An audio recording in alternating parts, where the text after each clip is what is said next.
In the corners and crevices of the world, dust and dirt accumulates, and in order to recreate that in a 3D program, we can use something called a gradient texture. But gradient textures don't have to be used for dirt and dust always. You can also mix the textures together using a gradient as the factor. But we're going to dive right into that right now, so open your Blender and let's go.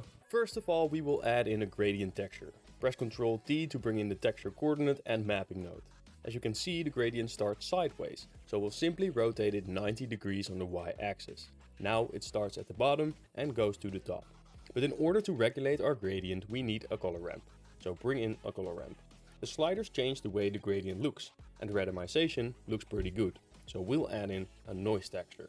Select both the noise and the gradient texture and press Ctrl 0 to make a mix RGB node. Now the noise works on the gradient.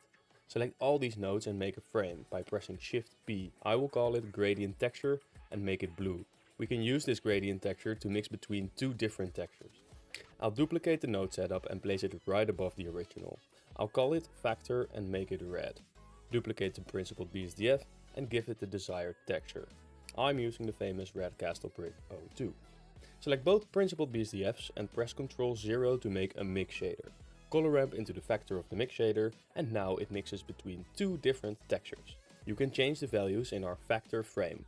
As you can see, the texture displacement is still operating on both textures because there's only one displacement slot. So what do? We bring in a mix RGB node and plug the displacement map into it. Take the color ramp once again and plug it into the factor. The displacement map into the bottom socket, and the top color should be made black.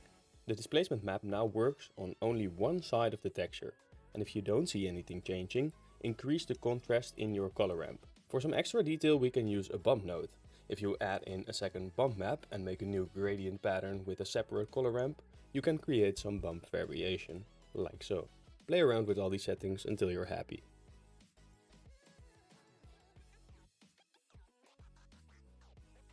Thanks for watching, consider subscribing, and I'll see you in the next time.